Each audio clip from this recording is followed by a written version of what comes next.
예, 예수님이 세상에 오신 이 목적을 한마디로 표현한다면 어떻게 말할 수가 있을까요?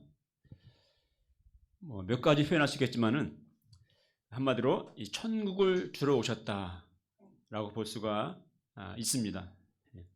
사실 이 세상의 역사 또 성경의 스토리를 심플하게 본다면은 창조와 그리고 타락과 신락원 나온 잃어버린 그리고 구속과 회복의 역사를 볼 수가 있습니다. 창조 그리고 타락과 낙원을 잃어버린 것 신락원 그다음에 예수님 통한 구속과 회복 하나님 나라죠. 이제 오늘 말씀부터 이제 그 복음의 말씀을 듣고자 합니다. 예수 그리스도께서 세상에 오실 때 먼저 와서 그의 길을 준비한 사람이 있었습니다. 바로 세례 요한이죠. 예수님의 복음 역사는 세례 요한의 등장으로부터 이제 시작됩니다. 1, 2절을 읽어보겠습니다. 시작.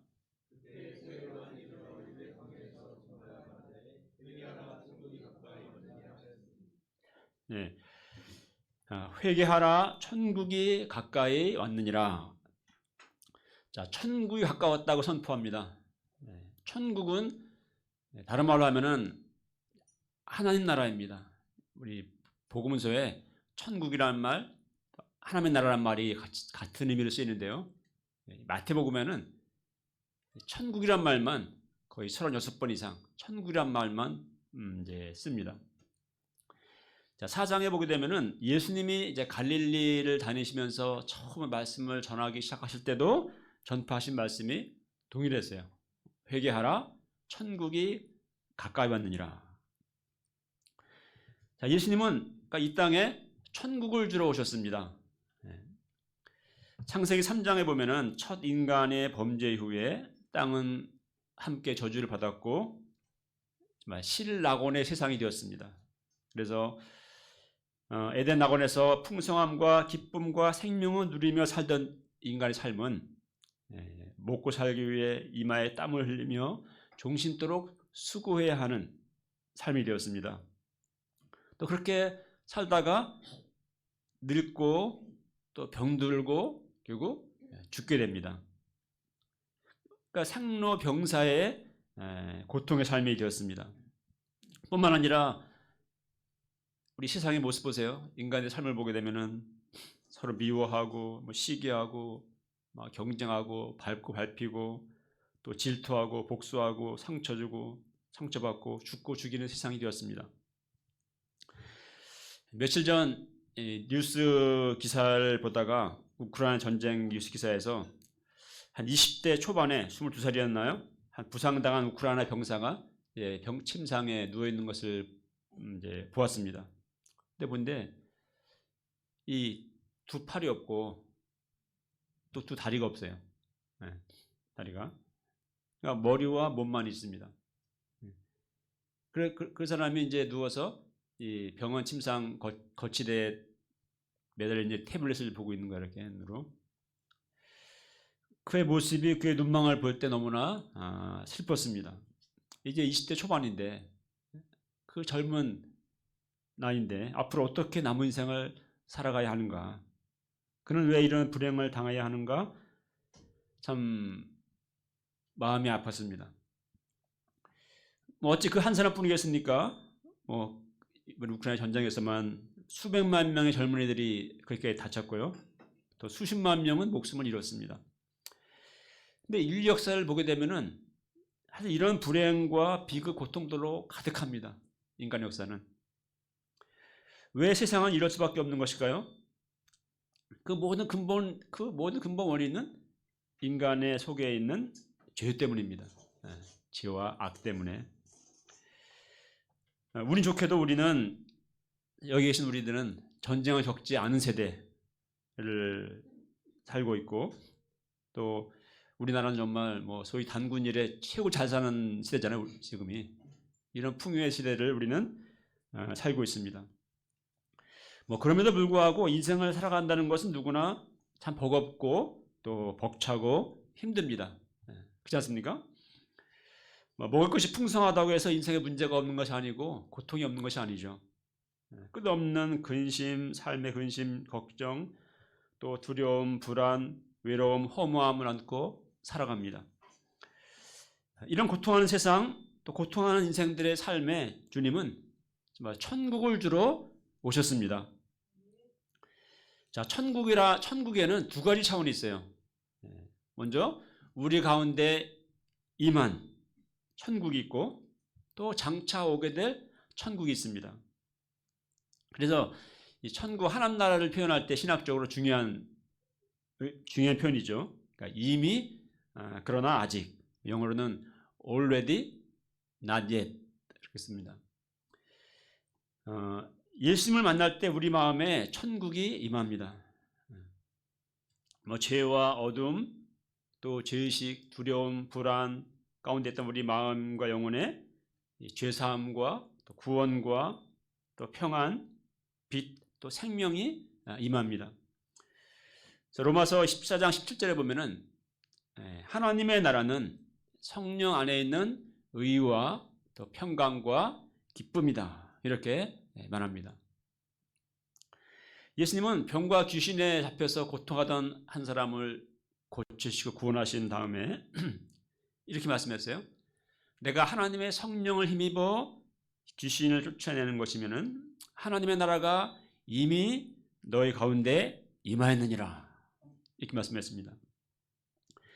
그러니까 우리가 복음을 믿음으로 내 영혼이 죄사함을 받을 때, 또 죄와 사단의 권세에 있던 나의 영혼이 해방될 때, 그래서 성령이 내 안에 거하실 때, 다스릴 때, 그래서 하나님의 사랑과 진리와 평안과 기쁨, 또 소망이 내 마음을 다스릴 때 내 안에 천국이 임한 것입니다. 이를 통해서 나의 삶이, 그리고 더 나아가 우리의 삶이, 또 우리의 공동체가, 또 세상이 하나님의 자비와 정의, 평화, 즉 하나님의 샬롬 속에서 함께 살아가는 세상으로 이렇게 조금씩 변화되어 갈 수가 있는 것입니다. 예수님은 저주와 고통 가운데 있는 세상에, 이 땅에 이런 천국을 주러 오셨습니다. 하지만 이미 그러나 아직이란 말처럼 하나님의 나라를 우리가 위해서 힘쓰고 이렇게 하지만, 기도하지만 이 땅에서 온전히 이루어지지는 않죠. 여전히 세상은 악하고 또 삶이란 것은 근심과 고통, 불행이 끊이지 않습니다. 그러게 우리는 완전한 하나님의 나라가 이루어지게 될 그날을 우리는 바라보며 또 소망합니다. 우리에게는 이 약속과 소망이 있습니다. 다시는 애통하는 것이나 또 전장하는 것이나 아픈 것이나 죽음이 없는, 악은 없고 오직 의만 있는 주님과 사랑하는 이들과 함께 영원한 안식과 사랑과 기쁨을 누리며 살게 될 하나님 나라의 약속과 소망이 있습니다. 예수님은 이 천국을 바로 우리에게 주고자 오신 것입니다. 그런데 사람들은 이 천국의 초청에 별로 관심이 없습니다. 이 귀를 기울이려 하지 않습니다. 왜 그렇습니까? 회개하기 싫기 때문에 그렇습니다.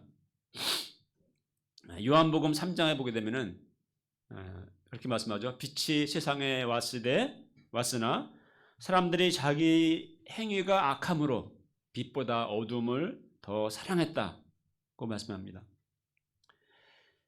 아무리 좋은 것도 본인이 싫다면 어쩔 수가 없습니다. 아무리 좋은 말씀, 아무리 좋은 메시지를 전해준다고 해도 거절합니다. 아무리 은혜로운 그 말씀, 은혜로운 어떤 글이 있으면은 카톡으로 보내주고 싶고 해도 잘 보지도 않죠. 관심이 없으면은. 어떤 사람들은 자기 의의를 붙들고 있습니다. 착하게 살면 돼. 나는 선하게 살아왔어. 하고 말합니다. 혹은 하나님을 마음에 두기 싫어하고 그냥 내 정욕대로 살고 싶은 마음 때문에 또 회개와 천국의 초청을 외면합니다. 그 어거스틴은 아주 유명한 어거스틴이죠. 어거스틴도 정말 예수님 만나기 전까지 굉장히 방황했어요. 어머니는 아들을 위해서 이렇게 눈물을 기도하는데 세상에 대한 욕망, 또 정욕, 거기에 대한 미련 때문에 늘 오랫동안 갈등했습니다. 그때 어거스틴이 한 말이 있죠. 그 고백록에 이렇게 기도했습니다. 주여 저를 정결하게 해주소서. 그러나 아직은 말아주십시오. 그러니까 정말 마음속에 정결하게 살아야 되는데 그런 것을 알고 그러는데 아직 이걸 버리기 싫은 거예요. 욕망의 삶을. 그러게 탕자에 비유해서 이 둘째가 먼 나라 가서 허랑방탕하다가 회개하다가 이제 다 탕진하고 그러다가 내 돼지치기로 전락을 하고 그래서 완전 굶주림에 지쳐 쓰러졌을 때 그 인생의 밑바닥을 경험할 때 그때 비로소 그 눈물 흘리며 아버지의 집을 떠올리게 되고 그때 회개하고 돌이키듯이 많은 경우 사람들은 인생의 쓴맛을 보고 인생의 절망을 경험하게 될 때 그제서야 마음이 가난해져서 하나님께 돌이키게 됩니다. 근데 꼭 그렇게 인생의 밑바닥을 경험해 보고서야 회개해야 되겠습니까? 그렇지 않고 정말 이렇게 우리가 말씀을 듣고 회개하고 하나님께 돌이킬 때 그런 인생은 복이 있습니다. 회개는 단지 죄를 반성하고 뉘우치는 게 회개가 아닙니다. 회개는 본질적으로 회개는 하나님께로 돌이키는 것입니다. 하나님 앞에서 나의 죄인됨을 깨닫고 하나님이 없이 살고자 하는 교만과 자기의와 불신앙을 버리고 하나님을 마음에 두기 싫어하며 나의 정욕대로 살고자 하는 마음을 버리고 회개하고 하나님께로 돌이키는 것입니다. 그러니까 천국을 얻으려면은 회개해야 되는 것입니다. 우리가 하나님 천국을 주고자 하시는데 다른 것을 향하고 있으면은 천국을 줄 수가 없는 거죠. 주고 싶어도 줄 수가 없습니다. 회개하는 자에게 회개하는 심령에 하나님은 천국을 주십니다. 사도행전 2장 38절에 말씀합니다. 너희가 회개하여 각각 예수 그리스도의 이름으로 세례를 받고 죄 사함을 받으라. 그리하면 성령을 선물로 받으리니. 또 3장 19절에 말씀합니다. 너희가 회개하고 돌이켜 너희 죄 없이 함을 받으라. 이같이 하면 새롭게 되는 날이 주 앞으로부터 이를 것이요. 우리 모두 회개함으로 천국을 얻고 누리는 영원한 천국의 약속과 소망을 가진 복된 인생들이 다 될 수 있기를 기도합니다. 세례 요한의 메시지는 아주 힘이 있었습니다. 그래서 예루살렘과 온 유대의 수많은 사람들이 와서 이제 자복하고 세례를 받았습니다. 그 중에 많은 바리새인과 사두개인들도 있었어요. 그들에게서 요한은 말합니다. 7절부터 9절을 읽어보겠습니다. 시작.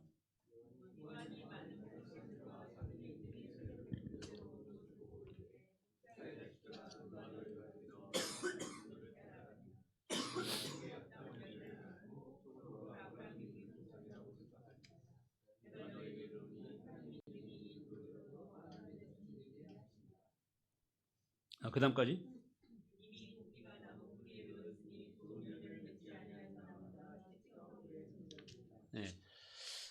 유대 종교주의자들이 유대 종교 당국은 세례 요한에 대해서 굉장히 비판적이었거든요. 그들이 왜 세례받는데 나왔을까요? 아마 조사차 나왔을 수도 있고 아니면 혹시나 워낙 많은 사람들이 와서 세례받고 회개하니까 혹시나 하는 마음에 나도 세례를 받아둘까 하는 마음으로 나왔을지도 모릅니다. 요한은 그들에게 회개에 합당한 열매를 맺으라 하고 촉구합니다. 당연히 바리새인들도 회개를 하겠죠. 기도할 때. 하지만 그들의 회개는 그냥 말로만 하는 회개였습니다. 말로는 그렇듯이 회개의 기도를 하지만 그들의 신앙은 위선적이었고 늘 하나님을 말하고 말씀을 말하지만 실제로는 그들은 돈을 사랑했다고 성경은 기록합니다. 어찌 보면은 이들의 모습은 오늘날 많은 신자들의 모습을 대변해 주는 것 같습니다. 그들은 자신들의 구원에 대해서는 당연하게 여겼어요.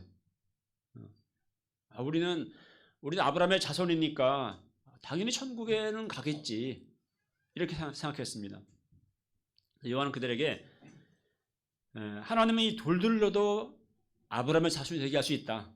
이 사람들은 나는 아브라함의 자손이야, 택한 백성이야, 아브라함의 자손이라는 것을 아주 대단한 어떤 천국 티켓 같이 이렇게 그렇게 여겼는데, 그런 신분을 여겼는데 하나님, 요한은 이 길가에 있는 이 돌멩이 가지고도 그렇게 만들 수 있다. 그거 대단한 게 아니다. 그거 아무 의미 없다. 어떻게 보면은 그렇게 말합니다. 회개에 합당한 열매를 맺지 않으면은 찍혀서 심판의 불에 던져질 것이라고 회개를 촉구합니다.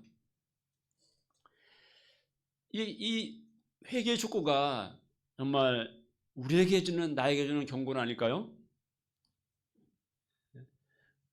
우리도 나는 그래도 예수님을 믿으니까, 나는 모태신앙인데, 나는 세례를 받았는데, 혹은 나는 그래도 예배 드리는데, 교회 다니는데, 또 나는 내가 목자인데 하며 구원은 당연히 받을 것처럼 우리도 생각을 하면서 그냥 살지는 않습니까? 하지만 이것이 요한이 경고한 것처럼 나는 아브라함의 자손이니까 이런 것처럼 헛된 착각일 수도 있습니다. 중요한 것은 정말 내 속에 참된 신앙이 있는가, 내가 정말 거듭난 신앙이 있는가, 또 회개에 합당한 열매를 맺는 진정한 신앙이 있는가 하는 것이 중요합니다. 자, 도끼가 나무 뿌리에 놓였다는 말이 뭐죠? 이제 도끼를 들어서 이제 찍으려고 도끼를 딱 나무 뿌리에 딱 이제 겨냥을 하고 들어서 찍으려 하는 그런 찰나, 임박했다는 얘기죠. 임박한 심판의 경고입니다. 근데 임박한 심판의 경고가 사실은 이것이 맞는 말입니다. 왜냐하면 하나님의 심판의 날은 언제 순식간에 임할지 모르기 때문에. 예수님은 도적같이 온다고 비유하셨죠, 그죠? 도둑이 나 언제 갈게 연락하고 옵니까? 설마 하는 순간에 그냥 도둑이 오잖아요. 사람들은 그래도 아직 시간이 있어, 나중에 회개하면 되지, 설마 내가 지금 당장 죽기라도 하겠어? 지금 설마 예수님이 오시기라도 하겠어? 이렇게 말합니다. 그러나 심판의 날은 언제 닥칠지 모릅니다. 예수님이 인자의 날 비유하시더랬죠. 두 사람이 맷돌 갈다가 한 사람이 하늘로 올라가면 한 사람은 버려둠 당할 것이다. 지금 우리도 심판의 날은 언제 닥칠지 모릅니다. 지금 우리도 스스로 아브라함의 자손이라고 생각하면서 회개 열매가 없는 삶을 살아가고 있지 않습니까? 혹시 그래도 지옥에는 가지 않고자 두려워서 보험 들듯이 그렇게 그냥 그런 마음으로 신앙생활을 하고 있지 않습니까? 심판의 날이 호련히 닥치기 전에, 또 회개할 기회를 잃어버리기 전에 지금 회개에 합당한 열매를 맺기를 힘쓰는 삶을 살아가야 하겠습니다. 요한은 또 그의 뒤에 오실 예수님이 어떤 분이신지를 이제 증거합니다. 11, 12절을 읽겠습니다. 시작.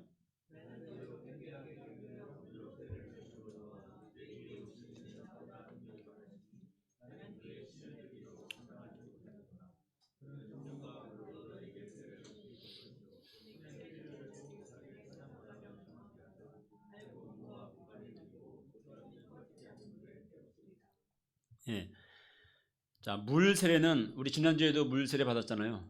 네, 물 세례 받았는데 물 세례는 회개하고 새로운 삶을 살겠다는 믿음의 고백과 결심을 뜻합니다. 물론 물세례도 의미가 있습니다. 하지만 그것이 사람 자체를 근본적으로 변화시키는 것은 아닙니다. 그러나 예수님은 성령과 불로 세례를 주십니다. 자, 성령은 하나님의 영이죠. 성령은 우리의 속사람을 거듭나서 근본적으로 변하여 새 사람을 되게 합니다. 요한복음 3장에서 예수님은 니고데모에게 거듭남의 진리를 말씀하시면서 바람이 막 임으로 불매 어디서 와서 어디로 가는지 알지 못하지만 그러나 바람이 스쳐가면은 뭔가 변화가 일어나듯이 그것처럼 사람이 거듭나는 것도 성령이 우리 마음에 불 때, 역사할 때 나의 영혼이 거듭나고 영적인 눈이 열리고 가치관이 변화하고 그의 소망이 변하고 삶이 변화되는 놀랍고 신비한 일이 일어난다고 주님은 말씀하셨습니다. 불은 모든 죄를 태워버리는, 정말 불처럼 강력한 것이 없죠. 모든 죄를 태워버리는 하나님의 힘을 뜻합니다. 새롭게 하는. 저는 1980년대에 여름 수양에 가면 생나무도 탄다는 소위 부흥의 시대를 경험했습니다. 그때 정말 수양관은 좁았고 비좁았고 에어컨도 없었고 의자도 없었고 샤워실도 없었고 콩나물 시루같이 좁은 곳에 모여 땀을 뽀뽀 흘리며 말씀을 듣고 찬양하고 소감을 발표하던 그 뜨거웠던 기억들이 있습니다. 그래서 한편으로 그 아련한 기억들이 그립습니다. 오늘날은 좀처럼 한 영혼의 거듭나는 역사를 경험하기가 참 어려운 시대입니다. 그러나 지금도 변함없이 예수님은 살아계시고 또 성령과 불로 세례를 베푸십니다.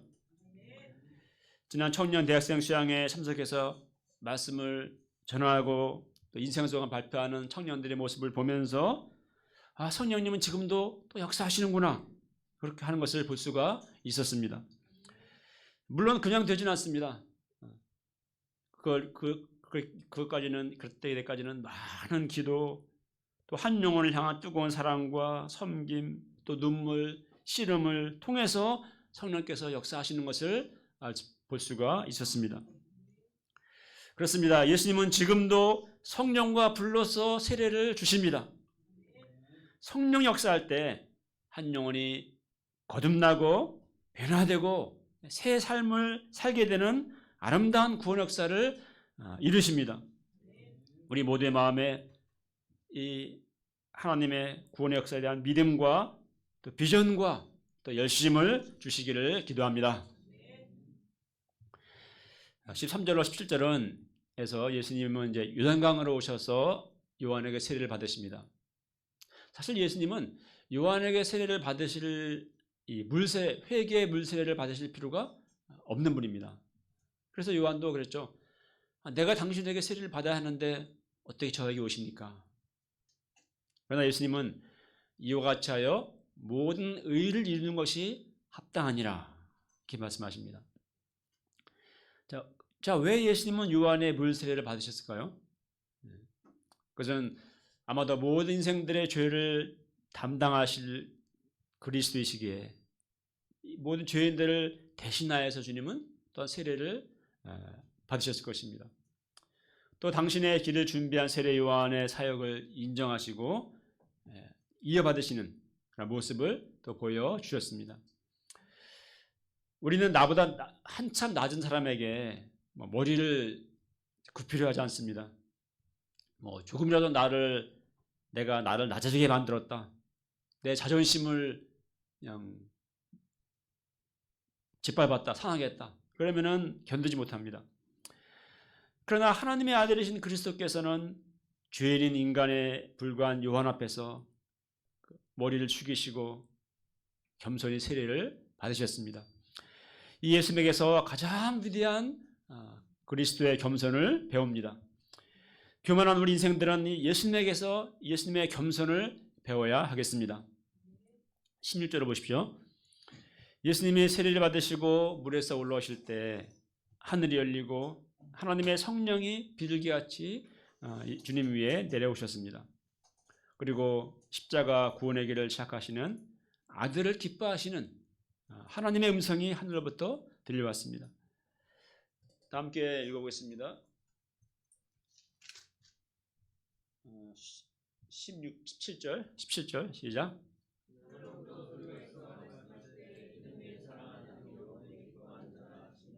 네. 이는 내 사랑하는 아들이요 내 기뻐하는 자라. 주님은 나를 보실 때 주님은 어떻게 말씀하실까요? 우리도 예수님처럼 하나님의 뜻에, 아버지의 뜻에 순종하는 믿음의 길을 가야겠습니다. 우리가 하나님의 뜻에 순종하는 삶, 또 아버지께서 주신 사명의 십자가를 지고 감당하는 삶을 살아갈 때 하나님 우리를 보시며 이는 내 사랑하는 아들이요 기뻐하는 자라 이렇게 말씀하실 것입니다. 이제 봄이 왔고 3월 봄학기가 시작됩니다. 우리 각 사람의 마음에도 심령에도 이 닫혀있던 하늘이 열리고 성령이 임하기를 기도합니다. 우리 심령에 성령을 부어주셔서 회개와 천국이 임하는 역사를 이루어 주시기를 기도합니다. 광야에서 회개의 메시지를 전파했던 요한처럼 영적으로 정말 광야 같은 이 시대죠. 광야 같은 이 시대. 또 이 캠퍼스 가운데 우리도 회개와 천국의 메시지를 전함으로 주의 길을 준비하는 자가 되어야 하겠습니다. 그래서 한 영혼이 회개하고 천국을 얻는 아름다운 구원의 역사를 그 영광을 보게 되기를 기도합니다. 네, 2절 읽고 기도하겠습니다. 3장 2절 시작. 하나님 아버지, 정말 죄와 어둠, 고통, 또 두려움, 죽음 아래 있는 우리 인생에 천국을 주시고 하나님 나라를 주신, 또 하나님 나라를 누리게 하시고 영원한 한 나라의 산 소망을 주신 또 주님의 은혜에 감사를 드립니다. 우리도 이 척박한 시대, 이 광야 같은 시대, 이 천국의 회개와 천국의 복음을 전파하게 도와주시고 이를 통해서 정말 죄와 어둠 가운데 있는 영혼들의 심령에 천국이 임하는 그런 구원 역사를 또 허락하여 주시기를 기도합니다. 예수님의 이름으로 기도하였습니다. 네.